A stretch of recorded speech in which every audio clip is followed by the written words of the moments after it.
In this installment, we're going to be going over the NFL bets for Week 7, the early slate. Let's get into it.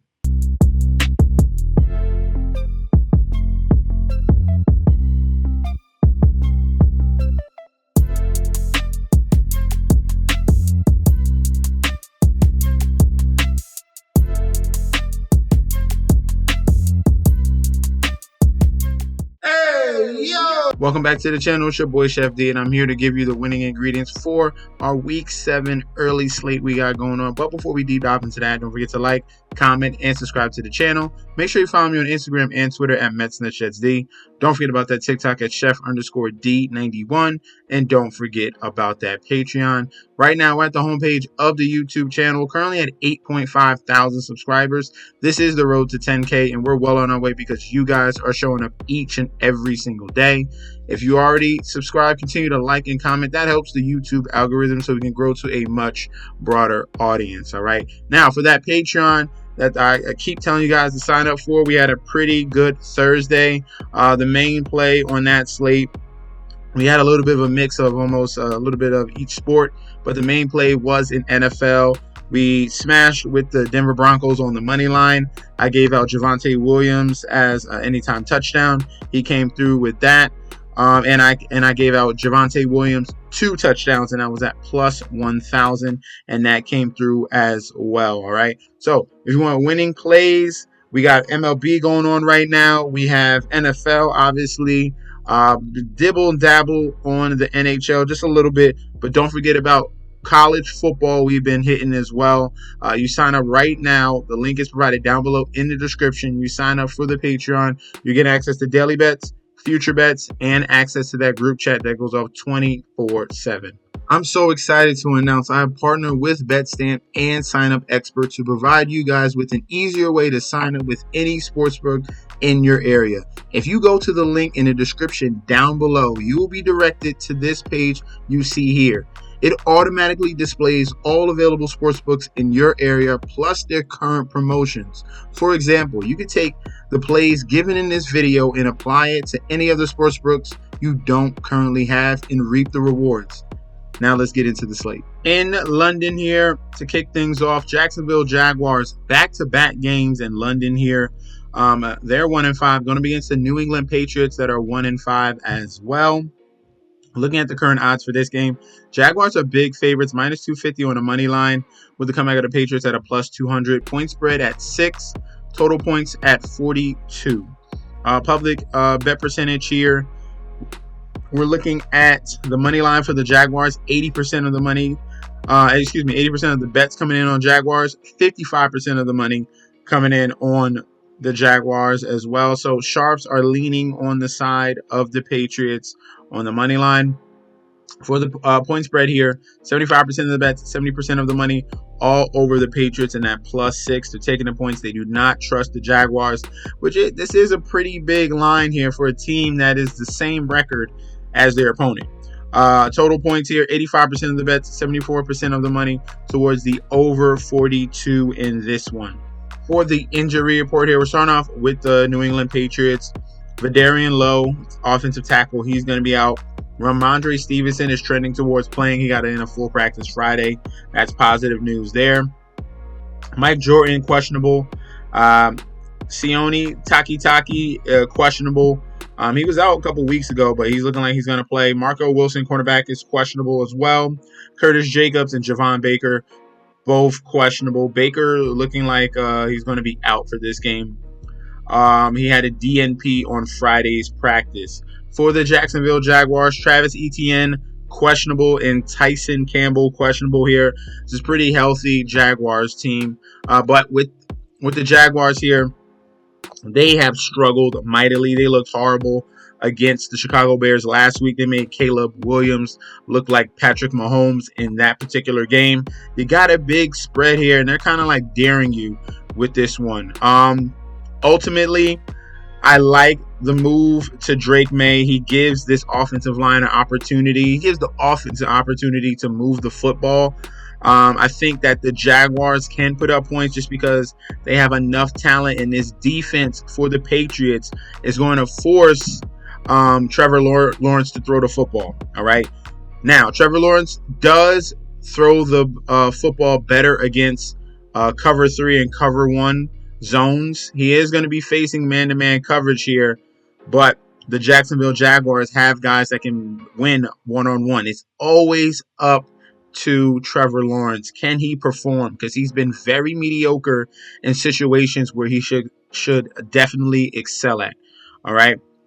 So for this game here, I am going to be leaning towards the over of 42 in this one. I think the Jaguars, they have tons of weapons here that can get open, that can be in big spots. And for the Patriots, I like Drake May. This gives the offense opportunity to score points. If this was Jacoby Brissett playing at QB, I'd be going towards the under. With Drake May in there, he can create. He did phenomenal connecting with Hunter Henry and Pop Douglas last week as well. I love the over. Top play of this game is going to be over 42. For the point spread, I will be leaning towards the Patriots +6. I do not trust the Jaguars to pull fully away, but ultimately I do think the Jaguars get this win. All right, so across the board, we're going to go Jaguars on the money line. We're going to go Patriots to keep it close. Give me the +6. If you can get a 7, or you want to bump it up to a 7, take the touchdown there, that's totally fine. But that's the best value. All right. So if you want the winner, Jaguars. If you want the best value, +6 Patriots. Or for the total, you can take the over 42. Next game up in Mercedes-Benz Stadium here. Atlanta Falcons 4-2 going up against the Seattle Seahawks 3-3. Looking at the current odds for this one, Falcons at home -155 on the money line, with the comeback of the Seahawks at a +130. Point spread set at 3. Total points set at 51. All right. Public bet percentage here, 86% of the bets, 77% of the money, all over the Falcons. For the point spread, a little bit of different here. 56% of the bets and 77% of the money on the Seattle Seahawks here. All right. Sharps are looking at Seattle as a nice team here to grab that +3. All right. This is closer than what you think between these two teams. All right. For the total points, 76% of the bets, 85% of the money towards the over 51. All right. Injury report between these two teams. Seattle's dealing with some injuries in the secondary and on the offensive line. Stone Forsythe, he's going to be out of this game. Their right tackle. Trey Brown and Reek Woolen, both starting corners, are going to be out of this game here. They dealt with this last week in that game against the San Francisco 49ers. Still played pretty solidly without them too. So definitely watch out for that. The positive, the issue with the Seattle Seahawks is what they're missing a lot of interior linemen and linebackers. They're getting those guys back. All right. Byron Murphy's trending towards playing in this game. Boye Mafe is going to be playing this game. Leonard Williams is going to be playing this game. Julian Love is going to be back at free safety. So some solid guys coming back on that D-line and linebacker position. But the secondary will see two guys that are going to be out, Trey Brown and Reek Woolen, their number one corner. But they still have Devin Witherspoon out there that is very solid as well. All right. So up and down in the defense department there for the Seattle Seahawks. For the Atlanta Falcons, Lorenzo Carter, he's going to be outside linebacker. Justin Simmons is highly questionable in this game, so you got to stay towards news if he's going to be able to play. Troy Anderson, he's going to be out of this game as well. So some outs for both of these teams.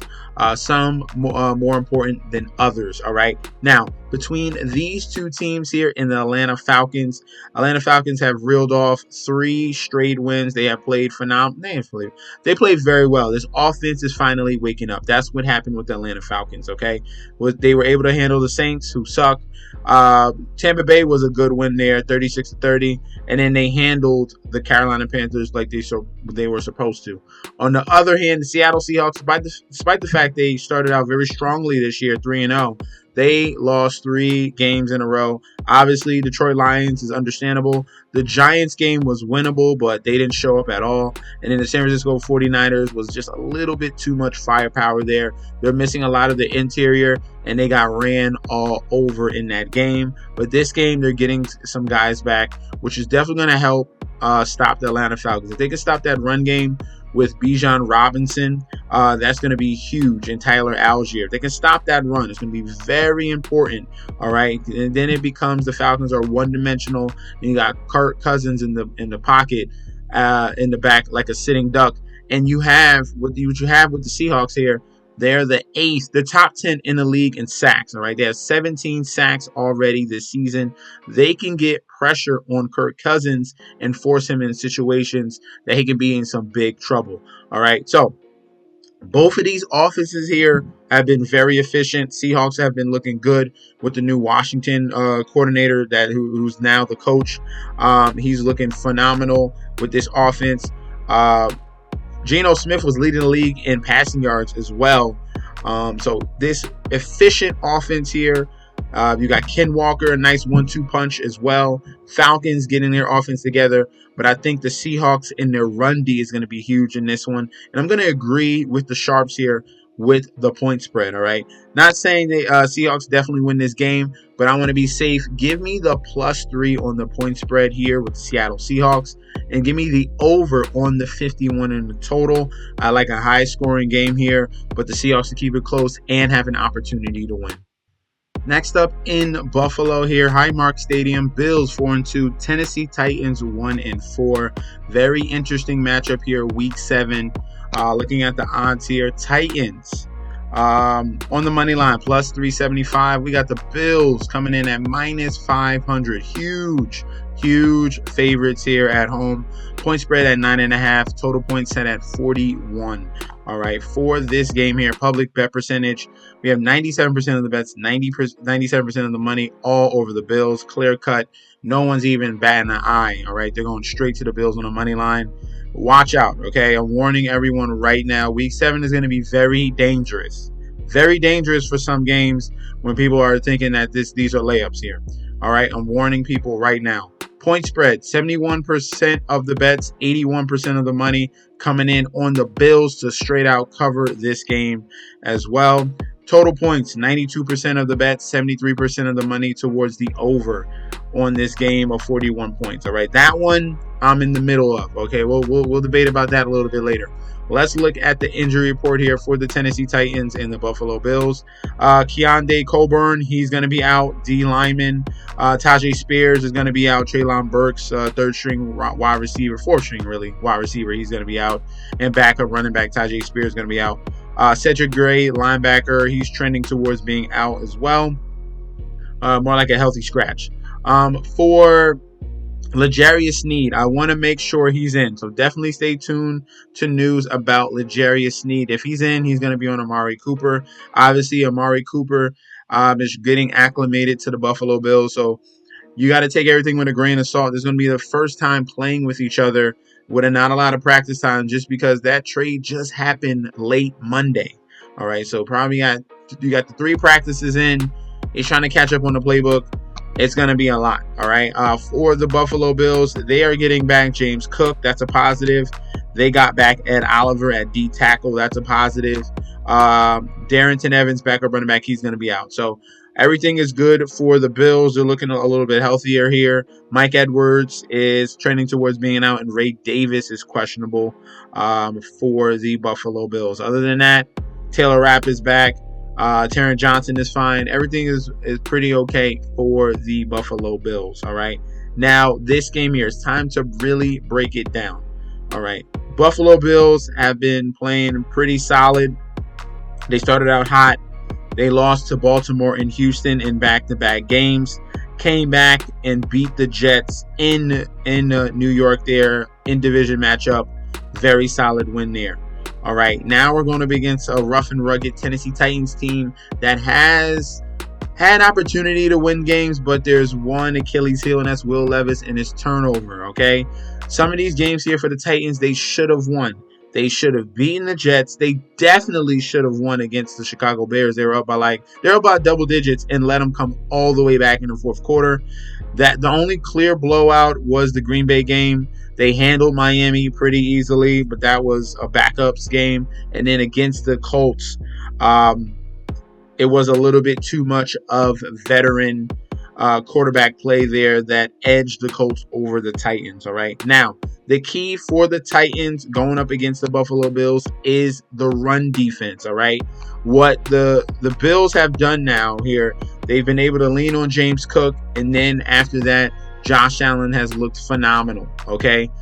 Because you're worried about the run. Then you got Josh Allen that can create with the plethora of receivers that he has. No one really that's a clear-cut number one, but now they have Amari Cooper. But remember, that's going to take some time to get going. So the Tennessee Titans are top 11 in the league at stopping the run. They're only allowing 72 yards a game and 3.3 yards per carry again with opposing running backs. So if they can handle James Cook, that puts more pressure on Josh Allen and exposes him a little bit more to turnover prone, plays. Okay, that's a perfect spot there here for the Tennessee Titans. If they can win in the trenches, which they have a great D-line, Jeffrey Simmons, and they can handle the run, that's going to bode well for them.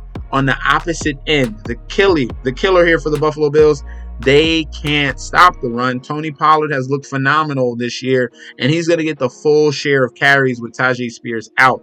All right, we got a highly motivated Tony Pollard here, and look at the Buffalo Bills. 31st overall, 25th in the red zone against opposing running backs. They're giving up 110 yards and almost 5 yards a carry. All right, so that does not bode well for the Buffalo Bills. If you can get Tony Pollard going, they can rely on him. It makes everything easier for Will Levis. So you got clear-cut opposites on both sides. So this here is making me, that alone makes me want to take the plus 9.5. Give me all the points on the Titans. I will definitely secure that with them at home. I think they can control the trenches on both sides of the football. They can control the running game, and that's going to control the point spread. All right, so give me the plus 9.5. There's no reason to touch Bills money line. Why are you betting minus 500? For what? Do not do that. Do not do it. Why? Why would you do it? The only way you would take the Bills is if you think they're going to cover, and I don't think they're going to cover.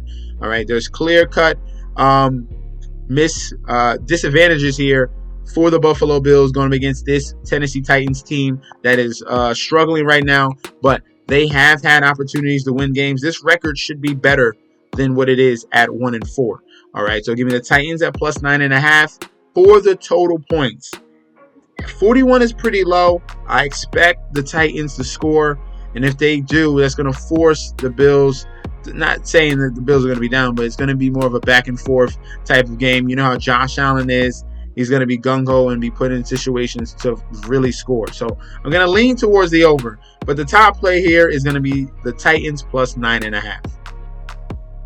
In division matchup here, Cleveland Browns 1-5, going against the Cincinnati Bengals 2-4 in Huntington Bank Field. Browns, home underdogs here. Browns at plus 200. Bengals coming in at a minus 250 on the money line. Point spread set at 5.5. Total at 41.5. For the public bet percentage here, everyone is clearly all over the Cincinnati Bengals. 95% of the bets, 98% of the money, all over the Bengals. For the point spread, 65% of the bets, 85% of the money towards the Bengals to cover the 5.5. And for the total points, 83% of the bets and 54% of the money towards the over 41.5. Sharps are on the under in this game, in this in division matchup. All right, injury report here for the Bengals. The only Q tag will be on DJ Ivy, their cornerback. He was able to get full practice in on Wednesday, Thursday, and Friday. He should be fine. Bengals D-line is back as well and healthy, so that's a positive note there. Cleveland Browns dealing with some injuries. Jerome Ford, backup running back, he's going to be out, but they do have Deonta Foreman. Nick Chubb is looking like he's going to be able to play in this game as well. That could be a positive. We'll see how he performs in his first game back. Myles Garrett is totally fine, so they got their main edge rusher for the Browns. Q tags on Jordan Hicks and Nyheim Hines. Ethan Pulisic is questionable, trending towards playing, and Juan Thornhill is questionable, trending towards playing as well. So the main out here is going to be Ronnie Hickman and Jerome Ford for the Cleveland Browns. All right. Now, for these two particular teams, Bengals, Browns, the Browns are Joe Burrow's Achilles heel. For some reason, he can't function against the Browns. Obviously, it's not for some reason. It's because the Browns just has a very good defense. Ever since he's come into the Bengals, and every time he faced the Browns have had a very solid defense here.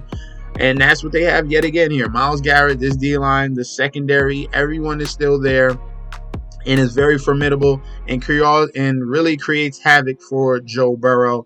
And this is why Joe Burrow has a 1-5 record in his entire history going up against these Cleveland Browns. Remember, last year, they lost to the Browns 24-3. All right, 24-3, and that was with Deshaun Watson.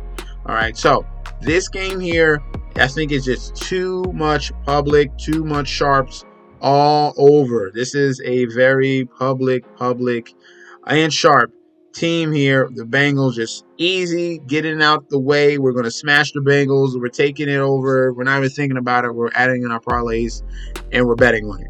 I disagree. I've seen the history with Joe Burrow against the Cleveland Browns. I understand wholeheartedly how bad the Browns have played, but the defense has stayed phenomenal, all right? Yes, they allowed 34 points against Washington. Jaden Daniels is the Rookie of the Year already, all right? That's fine. But they only allowed 20 against Philly, 20 against the Raiders, 21 against the Giants, 13 against Jacksonville. This defense is giving opportunities for the Cleveland Browns to win games, all right? It's just the issue with the offense, okay? Now, on the Bengals side, their defense is their biggest weakness. They have done nothing.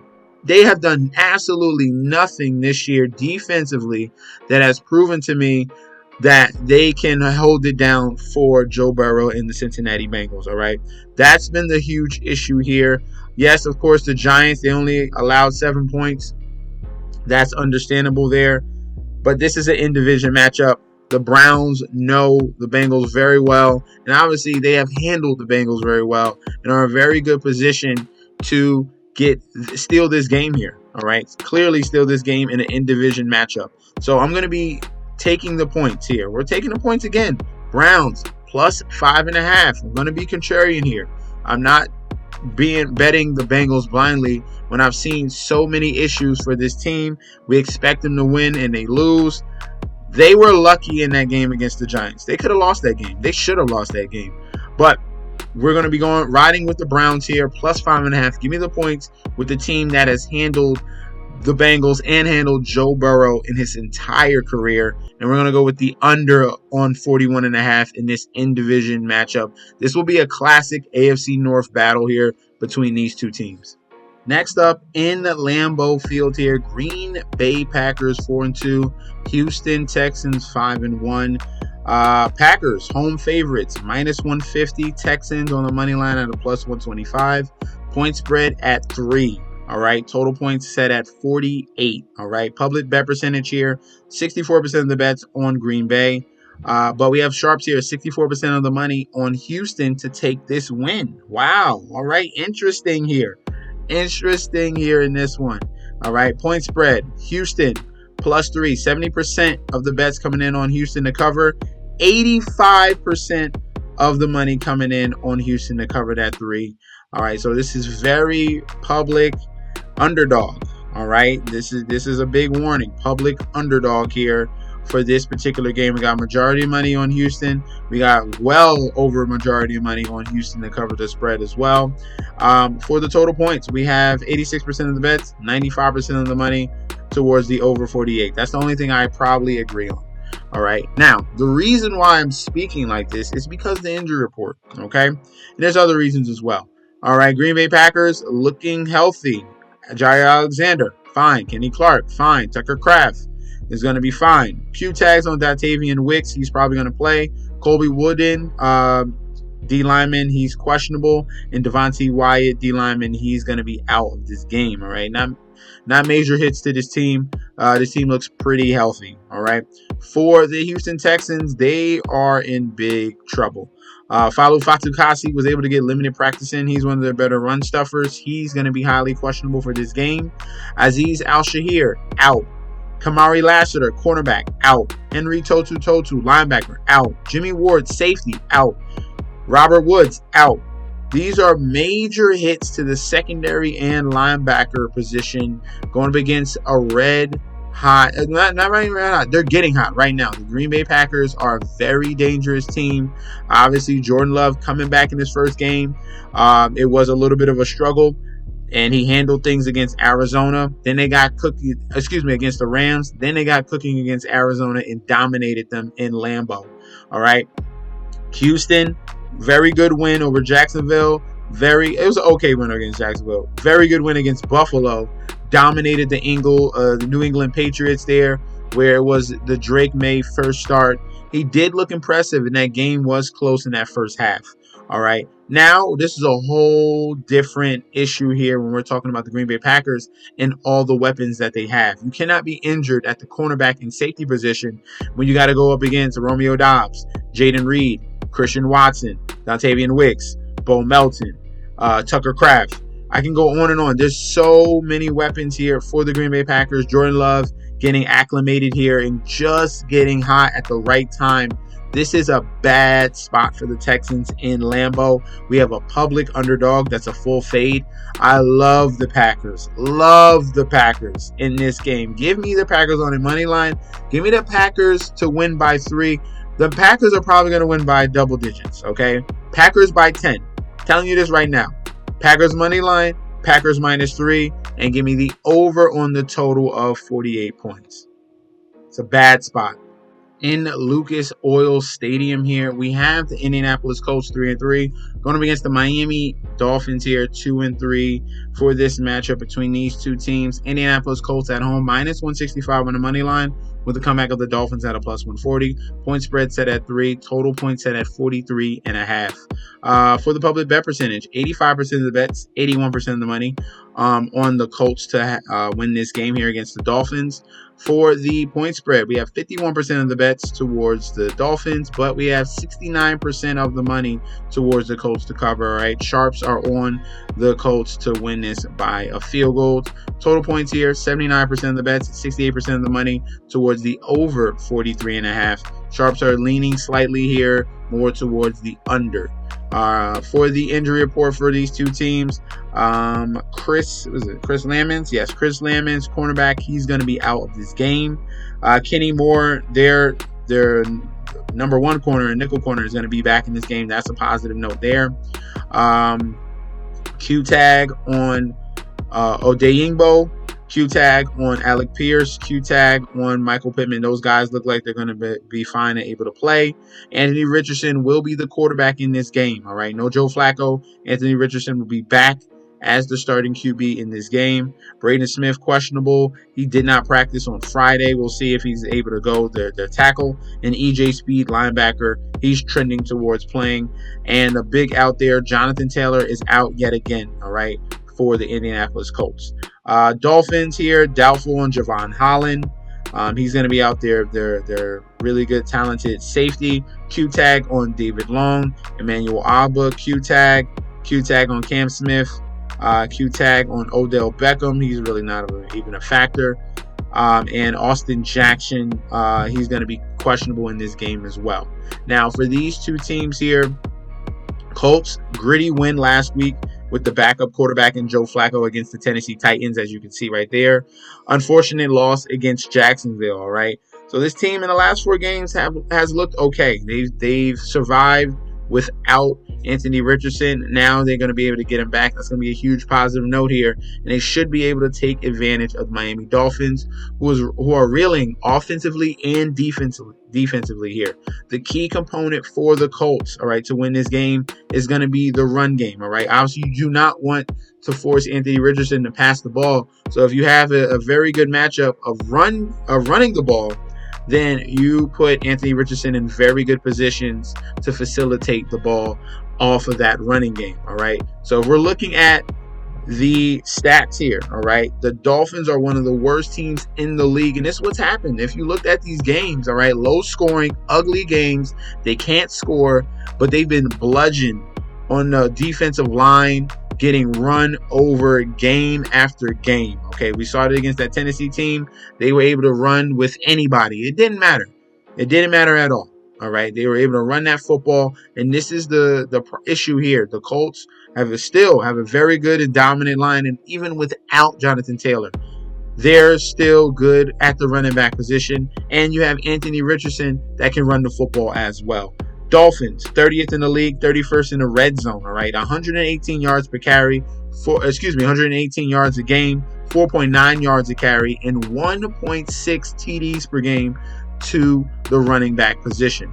All right, and when we're talking about the running back, Trey Sermon is the backup for the Colts, but I'm telling you right now, this is the guy you need to worry about. Remember his name. Tyler Goodson is going to get a touchdown this week. Tyler Goodson has been phenomenal. He's been way better than Trey Sermon. He's been getting more and more opportunities, and he's been improving, okay?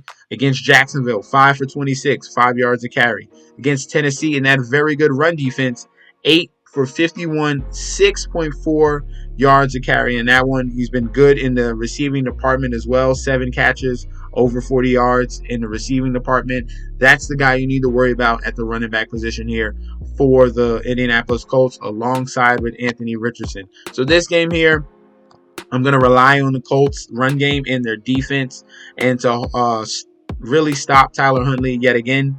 So it's going to be a complete sweep here. Colts on the money line, Colts -3, and give me the under of 43.5 in this game. We have a fun one here in Minnesota. Vikings, 5-0, U.S. Bank Stadium, going up against the Detroit Lions, 4-1 in this one. We have the Vikings as home favorites slightly here, -125, with the comeback of the Lions at a +105 on a money line. Point spread set at 1.5. Total points set at 50.5. Public bet percentage here, 58% of the bets on Detroit, 80% of the money on Detroit as well. For the point spread, 79% of the bets coming in on Detroit covered at 1.5, and 84% of the money on Detroit to cover that 1.5 as well. Sharps all over. Sharps and public here all over the Detroit Lions. This is another public underdog, but this is a little bit different here. This is clearly a little bit different here. For the total points, 85% of the bets, 86% of the money towards the over 50.5. For the injury report for these two teams, clean injury report for the Lions. The Vikings are dealing with some issues here. Blake Cashman, the starting linebacker, he's out.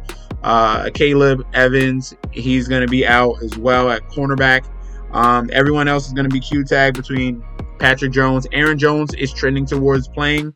Harrison Phillips, Q-tag. TJ Hockenson, he's probably not going to be playing in this game. Dalton Reisner, questionable as well. All right, so for the Lions, the only guy they're going to be missing is starting guard Christian Mahogany. A little bit of an illness. He's going to miss this game. But Kevin Zeitler, they're going to need him at guard as well to play. He's looking like he's going to be okay, but he's questionable. And Carlton Davis is questionable in this game. All right. So for this one here, Detroit Lions, Minnesota Vikings, two heavy hitters, the top teams here in the NFC. They are going to go at it. All right. I love the over in this game. All right. That trying to stop each other is going to be very difficult. Detroit Lions are a well-oiled machine, as you can see, 47 against Dallas, 42 against Seattle. I'm going to lean towards the over. All right. Over 50.5 points here. The Vikings, red hot, haven't lost yet this year, but this could be the match here. All right. They might have met their match here in the Detroit Lions. What I've seen, I can't even, what stat can I look at that makes me want to go against the Detroit Lions unless this is a game that they don't show up.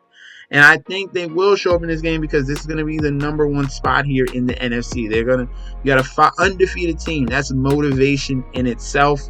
If we're looking at a weakness here for the Vikings, they have given up 209 yards, the second most yards in the league against opposing wide receivers. Guess what? The Detroit Lions are first. All right. So the Lions are giving up a ton of yards to wide receivers. The only difference between the Lions and the Vikings, the Lions' red zone defense has been absolutely phenomenal. The Vikings have not. The Vikings are 29th in the league giving up touchdowns to opposing wide receivers. They give up big yardage and they give up touchdowns. All right. Detroit Lions, their defense have shut things down when it gets closer to that red zone. They are not allowing TDs to get in. All right. So that is going to be the Achilles heel here. I can definitely see an Amon-Ra St. Brown game in this one for the Minnesota Vikings. Give me the Lions. All right. We're going to ride with the public here in this one because the Lions, I think, are the better team. Lions on the money line. Lions to cover that +1.5 and the slight over of, no, you know what? Under. We're going to go under 50.5 in the total. We'll be contrarian there. All right. Lions money line. Lions to cover the point spread. Under on 50.5. In MetLife Stadium here, New York Giants 2-4. Going to be against the Philadelphia Eagles 3-2. Looking at the current odds here, Eagles are road favorites here in this in-division matchup. Minus 160 with the comeback of the Giants at a plus 135. Point spread set at 3. Total points set at 43. All right, public bet percentage here, 94% of the bets, 98% of the money towards the Philadelphia Eagles. For the point spread, 84% of the bets, 92% of the money on the Eagles as well to cover the 3 points. And for the total points, 80% of the bets. But we have 49% of the money here towards the under 43. So sharps are looking at the under on this particular total at 43 points between these two teams here, Eagles and the Giants. Obviously, these two teams are very familiar with each other. For the Giants, Brian Burns, questionable, all right? Dexter Lawrence, questionable. The heartbeat of this defense is Dexter Lawrence. Brian Burns was their new acquisition, and he's looked phenomenal this year. Very good game against the Cincinnati Bengals. It's going to be very big news if these guys are going to be in or out. So definitely stay towards the injury report for Burns and Dexter Lawrence. I would like for both of them to be in. If one of them miss, that's going to be a big hit because they're already missing Kayvon Thibodeau as well, their other offensive outside linebacker. So that could be 2 major hits on this D-line, which is their strength here. All right. I would like to have both Brian Burns and Dexter Lawrence to play in this game. Adoree Jackson is going to be out, so they're going to be short at the cornerback position. Deonte Banks is going to be out there by himself. For Dane Belton, he's questionable in this game as well. And punter Jamie Gillen is going to be out as well. So they got a backup punter for the New York Giants. So made some very, very concerning issues here for the Giants. For the Eagles, Dallas Goedert is going to be out. So their backup tight end, Cal Katara, is going to be stepping in his place. But the positive with the Eagles is that they have their number 1 and number 2 wide receiver back. Devonta Smith, A.J. Brown are back. Those are huge positives for this offense, for Jalen Hurts and for Saquon Barkley. Jordan Mailata, that's going to be a tough loss there at the tackle spot. He's going to be out, and he's already on the IR. All right, Eli Ricks, cornerback, he's going to be out. And then Darius Slay is questionable in this game, even though he did get a full practice on Friday. So definitely stay towards news against that. Byron Young is going to be out of this game, D-tackle. All right, so as much as I want to hope for the Giants to play tough, get a gritty win here, this is a spot where revenge is on someone's mind. And that's Saquon Barkley back in New York in MetLife Stadium. And the Eagles are healthy on the offense with A.J. Brown and with Devonta Smith back. This does not set up very well. The positive here for the Giants is that they get Malik Neighbors. But if that defense is missing either Dexter Lawrence or Brian Burns, it's going to be a very long day in MetLife Stadium. All right. So I just have to go with the Eagles here. Eagles on the money line, Eagles to cover the -3. And for that over-under, I do expect the Giants to keep up pace, to put up some points here. I can see this going over in this game when Neighbors back. They're trying to catch up. They might be down 10. They need to score. The total could be at around 38, 39. And the Giants score to push that total over. I can definitely see that. So this one here, we're going to go high-scoring event. Saquon Barkley getting multiple touchdowns here. Eagles offense gets clicking against this defense that's missing some key ingredients. And we're going to go Eagles money line, Eagles -3, and the over on the 43 total in this particular game. Those are going to be our selections for the early slate on Sunday. Let me know in that comment section down below. Do you agree? Do you disagree? We could definitely debate about that down below in the comment section. If you guys want to sign up for the Patreon, remember, you go to that description section, you click that link, you sign up, you get access to daily bets, future bets, and access to that group chat that goes off 24/7. This your boy, Chef D. I'll be back very soon, and peace out.